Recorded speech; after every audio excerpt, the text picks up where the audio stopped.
Welcome class 11 students. बच्चों, आज हम बफर सॉल्यूशन को करने जा रहे हैं, जो कि इस चैप्टर का लगभग लास्ट टॉपिक है।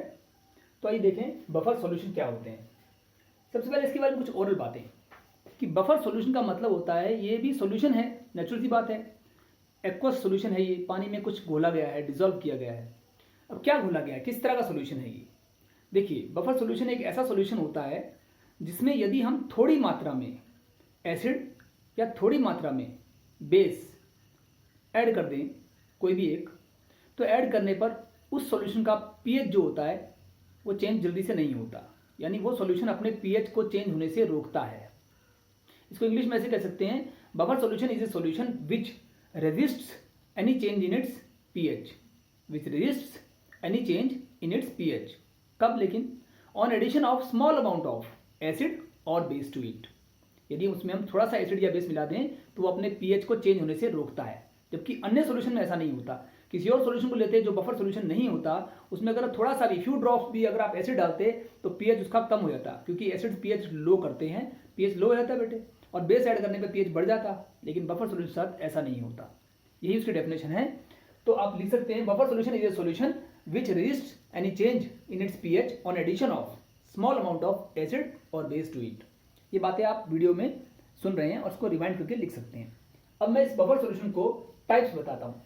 तो इसकी टाइप्स कितनी टाइप की हो सकती है? टाइप्स देखो, दो मुख्य टाइप में बांट सकते हैं। एक तो होता है weak acid base buffers, weak acid या बेस का, वीक एसिड या बेस से बना हुआ बफर। और दूसरा वो हम वहां कर लेंगे बाद में, या साथ साथ देख लें। दूसरा होता है जो बी पार्ट, वो हम बोल देते हैं, वो होगा स्ट्रॉन्ग एसिड बेस बफर। वो हम बाद में करेंगे, वो बहुत कम यूज होता है, मतलब बहुत कम बुक्स में इसको एक्सप्लेन किया जाता है। इसकी एप्लीकेबिलिटी ज्यादा है, वीक एसिड बेस बफर। तो आइए देखते हैं ये वीक एसिड बेस बफर कैसा होते हैं। ये फिर से दो तरह के होते हैं। इसमें भी हम फर्स्ट और सेकंड टाइप के बांट देते हैं। जैसे ये फर्स्ट मान लो वीक एसिड बेस बफर, और सेकंड होगा स्ट्रॉन्ग एसिड बेस बफर। और इस फर्स्ट के टाइप्स हो जाएंगे दो। एक ए, इसमें ए टाइप में हम ये कह लेंगे कि भाई वो होता है आपका सिंगल सब्सटेंस का buffer, solution of single substance. ये यूं कह सकते हैं, buffer solution of weak acid and weak base, weak acid and weak base का सॉल्यूशन।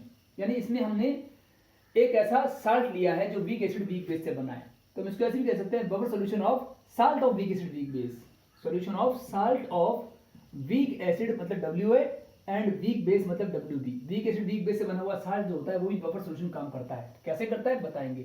अब बी पार्ट लें, एक और बफर सॉल्यूशन है जिसमें हम अलग तरह के उसको बोलेंगे एसिडिक बफर या बेसिक बफर। तो ये मिक्सचर है, ये है solution of mixture, solution buffer solution of mixtures, buffer solution of mixtures का।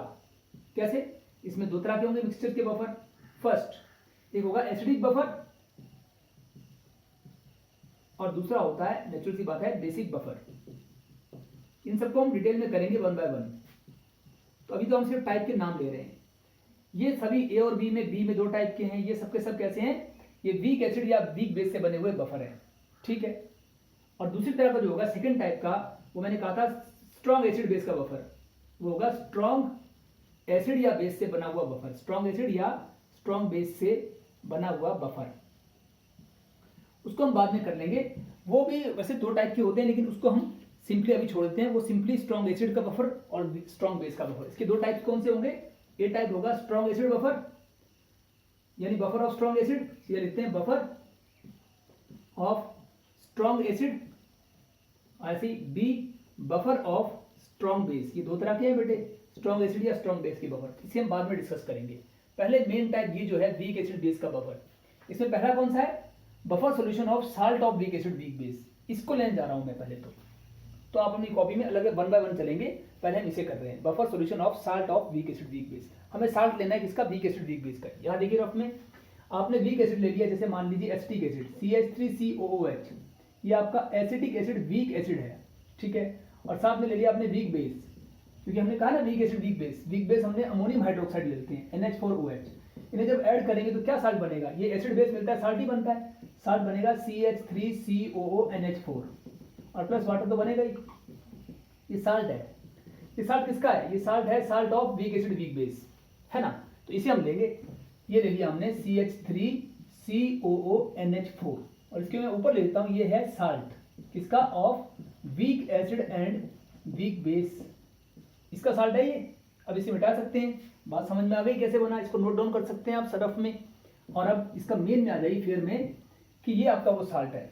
अब इसे मैं अगर पानी में घोलूंगा प्लस एक्वस, क्योंकि वीक एसिड और वीक बेस से बना है तो कभी टूटेगा, तो ये एक वीक इलेक्ट्रोलाइट बनेगा वीक एसिड वीक बेस से, और ये कम टूटेगा, मतलब ऐसे इक्विलिब्रियम दिखाया जाएगा। और उसके बाद टूटेगा ऐसे CH3CO माइनस अलग हो जाएगा, CH3COO माइनस एक्वस फॉर्म में, और प्लस ये अमोनियम आयन NH4 प्लस भी इस पानी में एक्वस फॉर्म में बनेगा। हमने तोड़ लिया भाई ऐसे, ये इक्विलिब्रियम का साइन आ चुका है।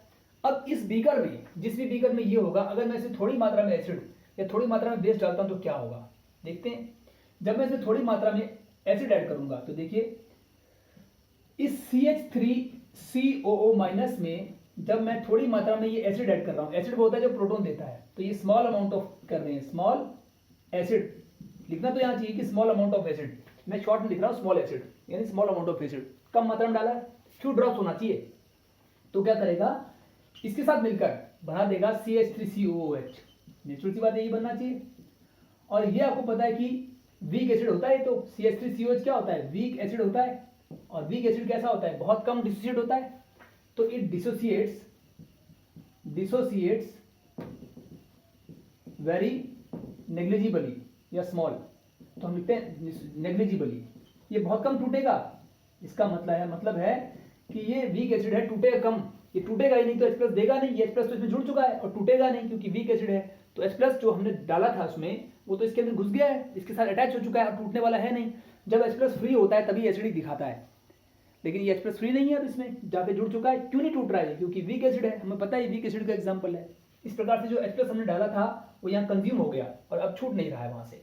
अब हम थोड़ा सा बेस डालते हैं, यदि हम small amount of OH minus, मतलब बेस वो होता है जिसमें OH माइनस होता है, तो स्मॉल अमाउंट ऑफ बेस, मेरे पास जगह कम है, आप इसमें लिखोगे स्मॉल अमाउंट ऑफ बेस, तो थोड़ी मात्रा में जब मैं बेस डालता हूं यानी OH माइनस डालता हूं तो क्या होगा, तो आप देखिए यहाँ पर जो ये अमोनियम आयन थे इनके साथ जुड़ जाएगा, तो या फिर अब देखिए कि इसमें से, हाँ इसमें जुड़ेगा अमोनियम के साथ, तो NH4 के साथ जुड़ जाएगा, NH4 प्लस के साथ जुड़कर ये बनाएगा NH4OH।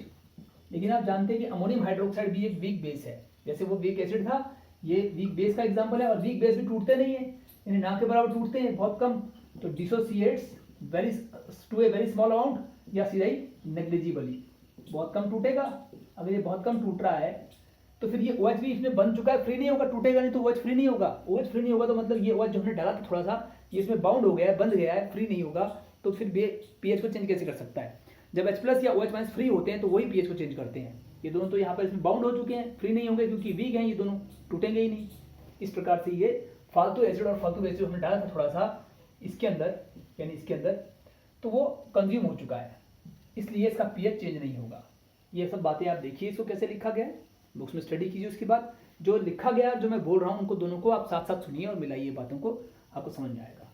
ये था आपका बफर, यहाँ प्रूव हो रहा है कि बफर है ये चीज़, यानी ये चीज़, यानी कि ये है, ये चीज़ बफर प्रूफ इसलिए हो रही है क्योंकि थोड़ी मात्रा में एसिड या बेस को ये अपने साथ बाउंड कर ले रही है, बांध ले रही है, फ्री नहीं कर रही है, यानी pH चेंज नहीं होगा इनका, यही कारण है। अब हम इसको छोड़कर सेकंड टाइप में बढ़ते हैं, ये दूसरी तरह का बफर है, बफर सॉल्यूशन ऑफ मिक्सचर्स, इसे करते हैं। आखिर मिक्सचर्स का बफर कैसे बनेगा आज देखते हैं, इसे मिटाकर आगे बढ़े, या इसको यहाँ कर लेते हैं, फिर से कर लेते हैं, कोई दिक्कत नहीं, 1 मिनट वेट कीजिएगा। तो ये हमारा पहले वाला तो हो गया, और सेकंड वाले में चलते हैं।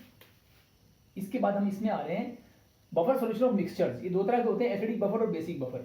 इनमें पता है कि नाम से ही पता है कि मिक्सचर हुआ करेगा, किसका मिक्सचर वो हम देखते हैं, दोनों में अलग अलग ढंग का मिक्सचर होगा। पहले एसिडिक बफर देखते हैं, तो पहले हम यहाँ देखेंगे एसिडिक बफर। अब जरा हम इस वीडियो को यहाँ रोकते हैं क्योंकि हमें वीडियोस एक लिमिट में चाहिए, जल्दी से अपलोड जल्दी से हो पाए। ये लगभग 10 मिनट का हो रहा है, इसके बाद मैं अगली वीडियो में दोबारा बताता हूँ।